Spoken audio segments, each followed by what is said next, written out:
Good evening. As we go on air tonight, a service is being held in Bradford as a community comes together to pay its respects to a mother and 3 children who were killed in a house fire. The horrific incident happened in the early hours of yesterday morning. 29-year-old Bryony Goeth died at the scene. Her children Aubrey, Oscar and Dennisty died later in hospital. Well, this is the scene at the St John the Evangelist Catholic Church right now, a time for people to reflect on what's happened. Adam Fowler reports now from a community in shock. At 11 a.m, the police cordon was lifted. From both ends of the street, officers carefully moved dozens of flowers left by loved ones and well-wishers to the crime scene.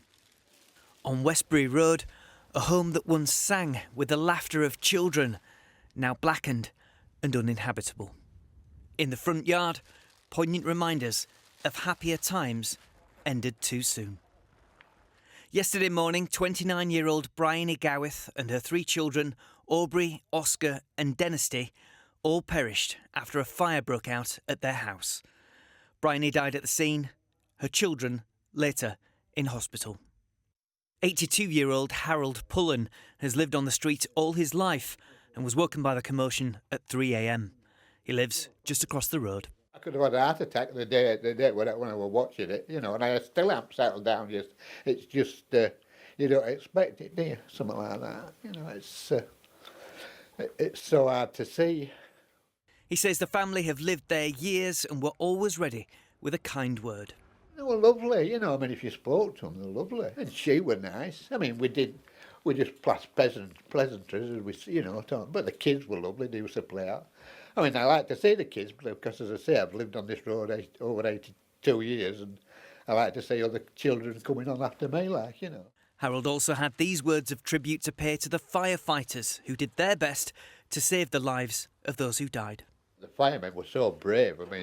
I watched them run into that house, fight their way in and fight their way out with all the family, and the firemen exhausted on the floor when they come out, and one getting injured down here. It was just so horrendous.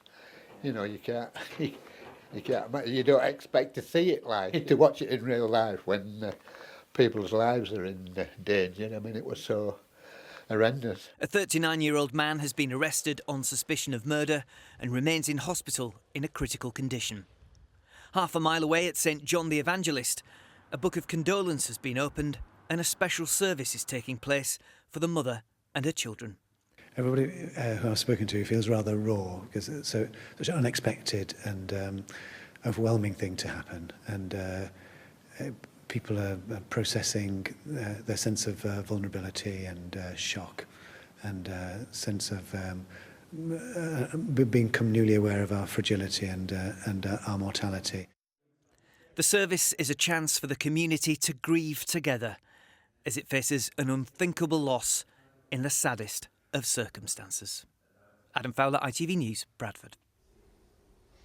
Well, let's go live to Bradford now and to that service because Amelia Beckett is there for us this evening. And Amelia, you've been speaking to some of the people there tonight. What have people had to say? Well, of course, many of these people are extremely upset, visibly so, hugging and crying. There's a lot of families here this evening and children who've been streaming in. Of course, the service has only just begun, and I've spoken to a few people here before that, too upset to speak on camera, but wanted to come here to pay their respects. Some people knew Bryony personally, others live locally, others just wanted to take this time to remember and reflect on such a shocking situation. Some people have lit candles and signed a book of condolence. One of the messages inside read, "I've known you all your life. I can't believe this happened to such an innocent soul."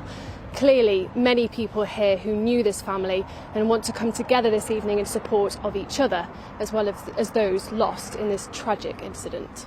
Yes, a terribly sad time for the whole community. Amelia, thank you very much indeed. Amelia Beckett reporting live from Bradford for us.